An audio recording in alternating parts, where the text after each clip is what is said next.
Hi everyone, and welcome to Almost Cancelled. I'm Peter, and this is Connor. Hey guys. We're going to talk about Wynonna Earp, Season 1, Episode 3. It's called Leavin on Your Mind, and full spoilers, as always, on this show. Interestingly, we were fairly mixed on the first episode, and then we said episode 2 was better, although it still clearly isn't, Breaking Bad. It's what it is. I would say that this kind of continues that trend where I'd say it's better than last week's. But yeah, it's kind of finding its groove a bit more. Yeah, I feel like I enjoyed this week's. I'm not saying I don't have any complaints, but I don't have. I'm feeling more comfortable with committing to the season. Yeah, it feels like it's finding its groove. I still think the her handler guy's The Black Badge leader. yeah. He's got a very much a lack of charisma. There's something really off about most of his delivery. That said, there was 2 moments in this where I fucking loved him. His reactions to the possibility of lesbian stuff going on, both times in this episode, were gold. I don't know what it is, but it's like he's never heard of it. It's so quizzical about it. Because the first time was funny when he notices them looking at each other, but it's the second time when he says, "Oh, such her Waverly's boyfriend's car's there," and she immediately goes, "The officer hot." I'm talking about goes, "Unfortunately," and he just sort of turns and goes, he just turns and gives her this snap look, like, "What did you just say?" It's pretty good. I don't know. Do you know what I think it is? I think it's the only time I've seen him emote. Yeah, that is it. It's the only time he has any sort of reaction. Like, all right, possible lesbians. In fact, we talked about last week the overly sexual first meeting of Waverly and Officer Hot. This week is really cementing the idea in my head that this show is obsessed with sex. Oh yeah, Because there was a lot of sex references. To quote her, this isn't the sort of penetration she's used to. Yeah, that joke made me laugh out loud. Oh, I proper laughed at that. Came out of nowhere. Do you know what I like about that? I like that it's a female character in a show who, because typically it would be a guy who makes a joke like that. Yeah, it's a stereotypical male sense of humour.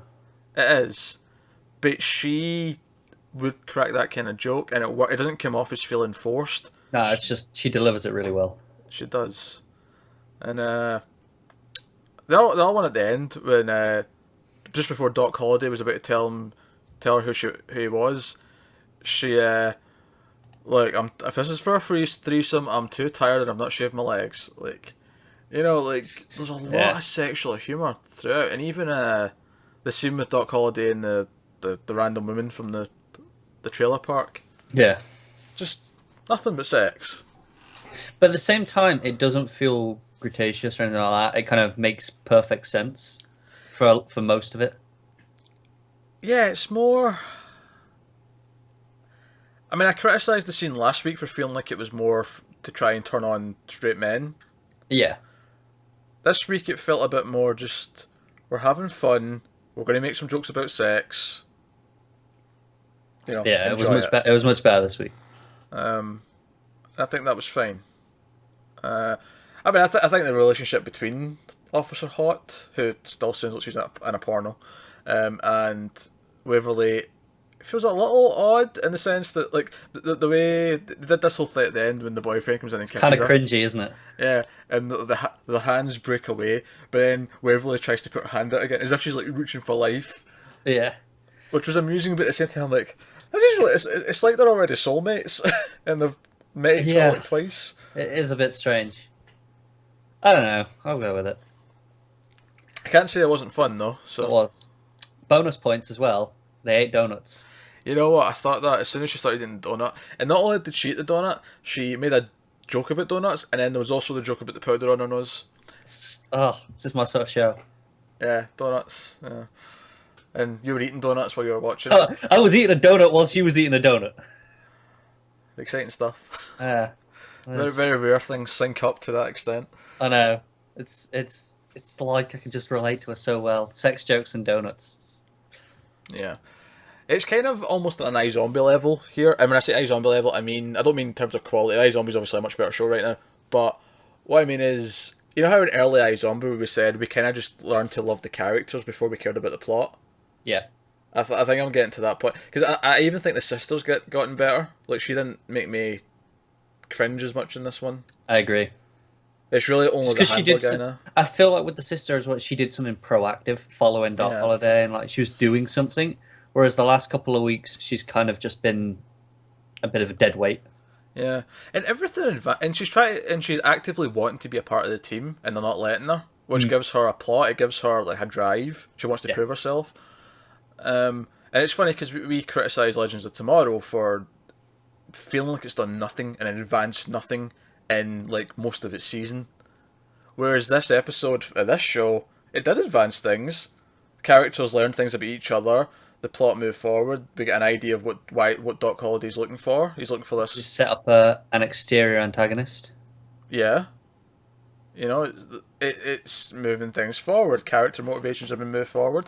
I mean, was it an amazing episode of television that should be recommended to everyone? No, it was a fine, alright bit of fun with some caveats. But I don't think there was. I think the nicest compliment I can actually give this episode is that there was no new problems. It just diminished some of the old ones a little bit.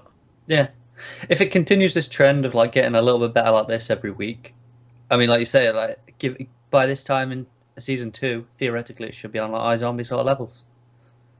Yeah, you would hope.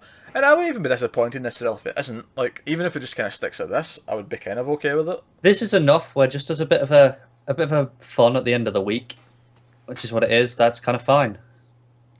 Like I say, I think the biggest strength they've got is the lead actress. Definitely. Her attitude and the way she delivers the joke lines, and you know, I mentioned the donut joke when she says, "Oh, that's it. He's not big on talking, but he occasionally gives you donuts." Mm.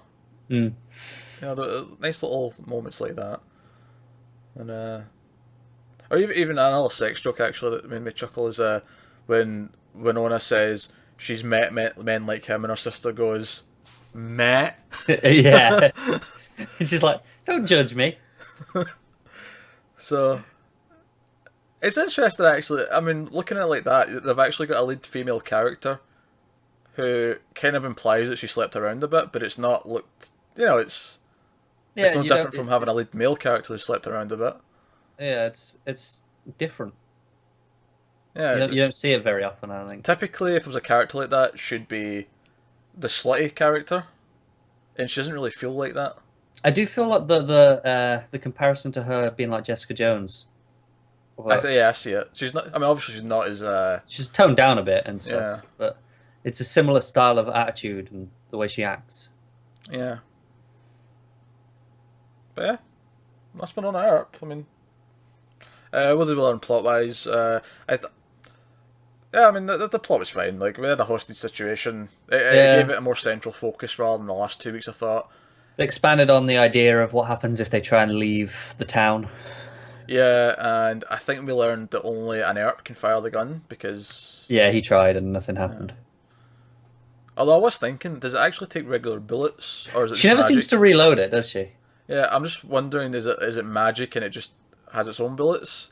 Because I mean, it's a magic gun that's the only one that can kill demons. So I'll accept that if you tell me that. Yeah, maybe they'll get into it at some point. Yeah. Or do they have to? Or do they run out of bullets at one point and go, "Oh shit, we can only use bullets that are made from the exotic ore of this small random town in South Africa or something." I don't know. Wow, that got specific quickly. I don't know. You know what I mean? Like just some exotic metal somewhere. I don't know. Yeah, yeah. I don't know. I'm sure they'll teach us if it matters. If it matters, it probably doesn't. Yeah, probably it really probably doesn't. Yeah. So yeah, it's not great TV, but I can't say I regretted watching this. No, I had fun with it. Yeah, it's fine. It's, you know what, it's in a post Battlestar Galactica era, which I know you've not seen, Connor, but I dream of sci-fi once again reaching that quality. Yeah.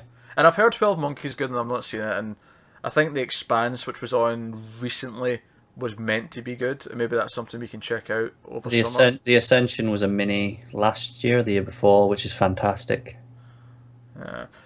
But typically with sci-fi shows, there's a certain ceiling of quality, I expect. Yes. And Well, this is the now other bro Sharknado. And Sharknado 2. and Sharknado 3, and soon Sharknado The Fourth Awakens. So, you know. Not gonna lie, they deserve props for that title. And they did piss me off this week by making me sit through Hunters. Yeah, well, they didn't make you. We Well, you know what I mean. we chose to. But yeah, between the new shows on Sci-Fi the last couple of weeks, I recommend checking out Wynonna Earp if you're into that kind of show. I do not recommend checking out Hunters, really. So, you know, that's Wynonna Earp for this week. Let us know what you thought of this episode down in the comments below, or you can tweet at us and all that jazz. Do help the show out by liking and subscribing and all that stuff. But yeah, thanks for watching, guys. We'll see you next time.